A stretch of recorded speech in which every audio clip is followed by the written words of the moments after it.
An enigma is a noun defined as a person or thing that is mysterious, puzzling, or difficult to understand.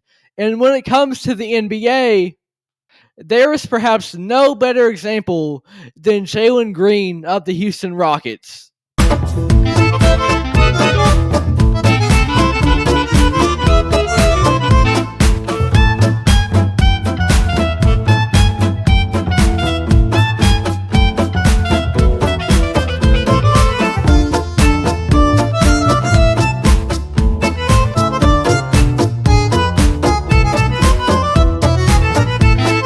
Now, what makes Jalen Green so divisive and so polarizing, as we saw in those headlines? Well, to determine that, we first have to look at Jalen Green, the prospect. Number 4 is an elite athlete, among the best in the entire association. He's an explosive scorer that when he's on fire, just about nobody can stop him, and he is a very good shot creator. But for the downsides, he is very limited as a passer, struggles with his consistency, and has at times, in critical moments, exhibited poor basketball IQ. Now, all of these factors combine to make Jalen Green somewhat of an enigma, a player in which it's difficult to really grasp their value on a nightly basis. Now, individuals are not usually going to have the exact same opinion, but typically there is a consensus among both fans and media in regards to certain players. No matter where someone stands on this year's divisive MVP race, it is undeniable that both Shai Gilgeous-Alexander and Nikola Jokic are some of the best that the NBA has to offer. There's question marks about Jason Tatum, but overall, this is a top 10 player in the NBA who was the head of a championship-winning team last year. There was some skepticism about Paul Banchero earlier this year, but he's had some very impressive performances as of late and kind of put to silence the doubts about his abilities for the Magic. And what we can see from this is that there are always going to be voices out there. There are going to be individuals who have their criticisms of a player, and others who feel as though a certain player may be underrated, or simply not discussed enough or in high enough standing. Largely, though, through their play on the court or their accolades, there is at least a general standing that a player sits in. But with Jalen Green, he stands as an enigma, as something a little bit different, where there's not necessarily a general consensus on him. And going from person to person, an individual might place him way higher, and then someone else might place him way lower. Let's break down why that is. The first thing that I want to break down as we go on, we will get further and further into the nuances. It's good to begin with the measurable aspects. And largely, the questions for Jalen Green come from his efficiency, or perceived lack of efficiency. Now, oftentimes, the best way to determine the efficiency of a player is not simply taking into account their field goal and three-point percentage, but rather looking at true shooting. This is a formula which takes a more comprehensive look at efficiency because it takes into account inherently, based off of the formula, the value of different shots. True shooting percentage is equivalent to the points divided by 2 times the field goal attempts plus free throw attempts times 0.44. So what this does with the total amount of points on top in both field goal attempts and free throw attempts, but not the three-pointers on bottom, it weighs the three-pointer as a shot of higher value because it can lead to 3 points as opposed to 2. And also counts for the free throw, which as a result, all of this combines to create a more accurate reflection of a player's shooting ability. For Jalen Green, every single year of his career, his true shooting percentage has been below the league average. And this is not even comparing him to the best of the best. Rather, this is just comparing him to those who are maybe rotational players, the average NBA player, and their efficiency. Jalen Green's is below that. Now, this does also kind of take into account the amount of shots that are taken, the volume A player who takes less shots might be more likely to be more efficient just because they're throwing less up. But it's still not a great sign to be below league average, and I think a lot of the questions surrounding Jalen Green stem from his efficiency. And in regards to him being an enigma, this is often the main point that detracts Jalen Green, that brings him down, because this is something that is tangible that we can see and compare to others and see why it's an important metric. So if one was looking for cold hard evidence against Jalen Green and his value, this would likely be the first thing to go to. He just hasn't ironed out that efficiency part of his game yet. And as a score first player, it is vital if you were going to be a winning player to not only be productive, but to do it efficiently as well. That way you are minimizing possessions that are wasted. But here's where a little bit of nuance comes in. Because for the first 3 years of his career, Jalen Green was really knocked a ton for his efficiency. But over this past season, he has improved somewhat in regards to his conditioning, his frame, and his defense. Is he excellent on that end of the floor? Absolutely not. But he is not entirely detrimental to Houston on that end anymore. And so with that, his true shooting percentage is not the end-all be-all for his value as a player. Now, as a score-first guard, that is a very important metric.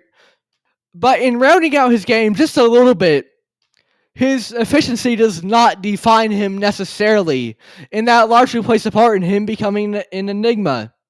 And speaking of rounding out his game over time, that brings us to our next point.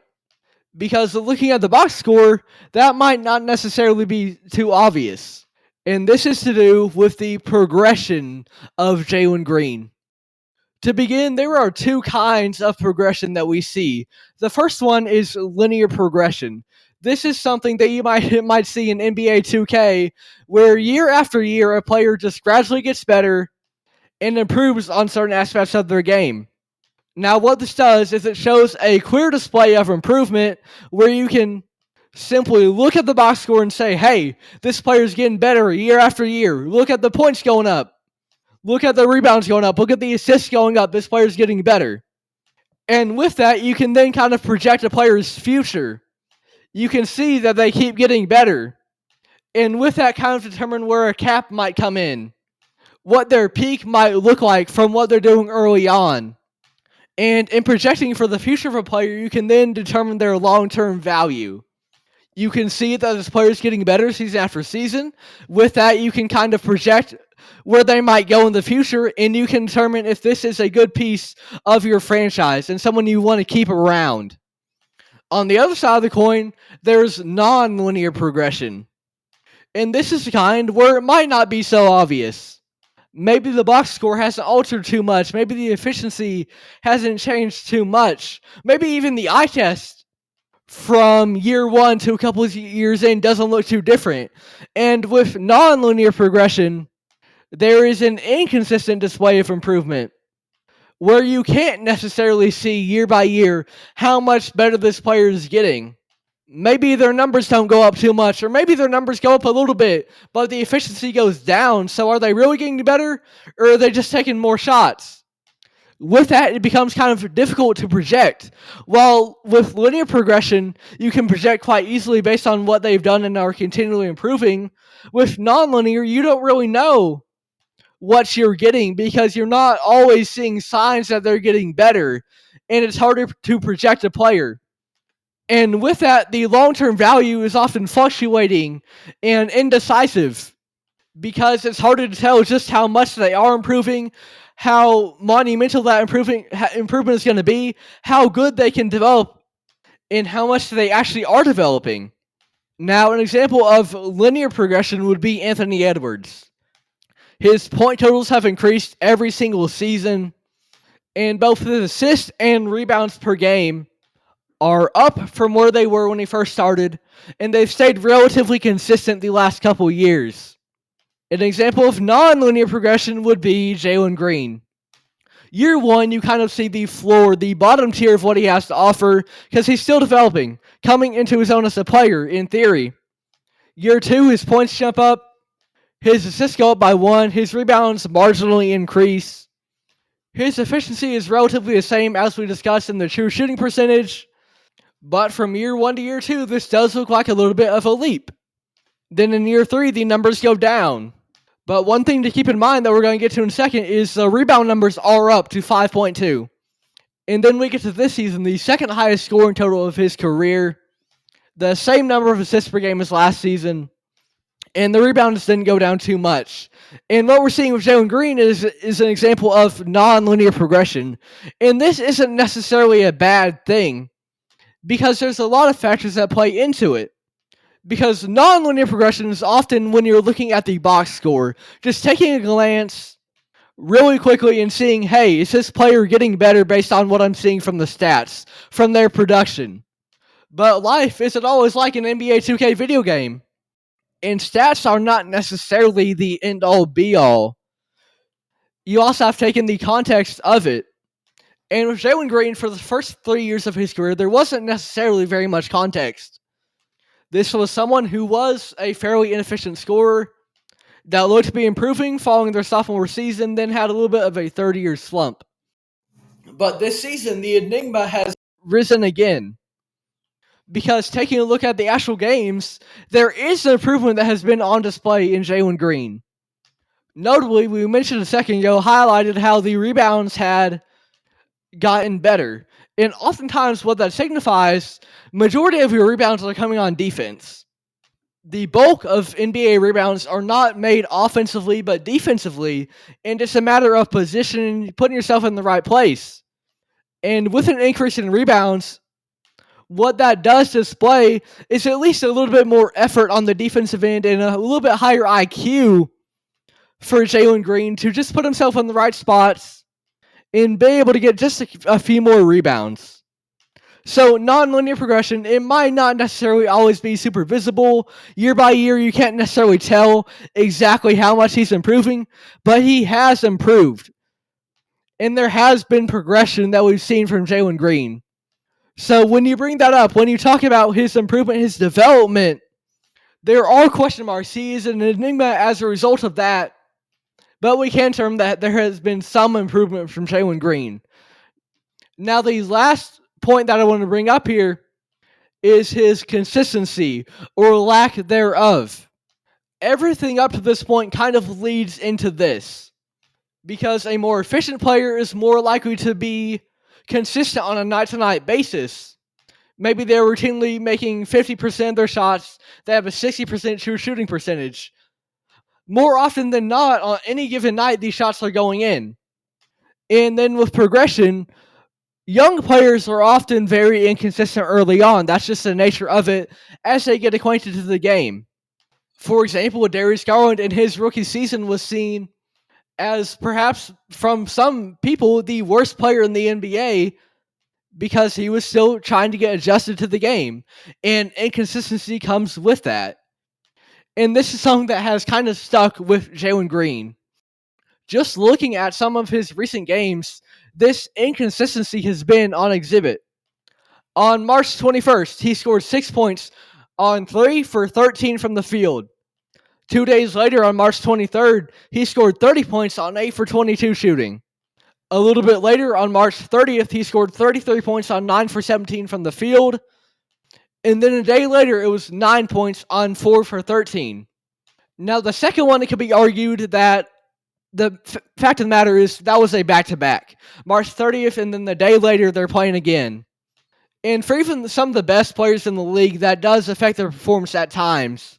But that first example was one in which he had a bad game, and then a couple days later, he had a good one. And there's numerous examples of this throughout the season. These are just some recent ones. Now, with this inconsistency still on display, this keeps Jalen Green with his throne of being the enigma of the NBA. Because much like with nonlinear progression, at times it can make it difficult to kind of project a player's future if on a night-by-night basis you're not sure what you're getting. You look at a player that we're still having conversations about in D'Angelo Russell. Right now, the consensus is pretty down on him. But for years with the Lakers, people were divided because nightly you weren't sure what D'Angelo Russell you were getting. He might have some games where he looks like a really talented offensive player, and then the next he just can't make a basket. And D'Lo has found himself on a lot of teams as a result. Teams just don't necessarily want to commit to him long term because of his inconsistency. And it makes the player really hard to grasp and determine their value, making Jalen Green an enigma. In conclusion, the jury is still out on Jalen Green. He is one of the best athletes in the entire association, but his not always obvious progression, displays of inconsistency, and below league average efficiency leave many debates to be had about him. Time will determine how long his NBA career lasts, the kind of player that he ultimately develops into. But one thing is for certain: if you're looking for a player who is so incredibly gifted, but still doesn't have it all quite put together, leading to discussions about his long-term value and his place as a key member for a team in the NBA, looking for an enigma in the league, someone that is mysterious, puzzling, or difficult to understand, look no further than number 4 on the Houston Rockets in Jalen Green.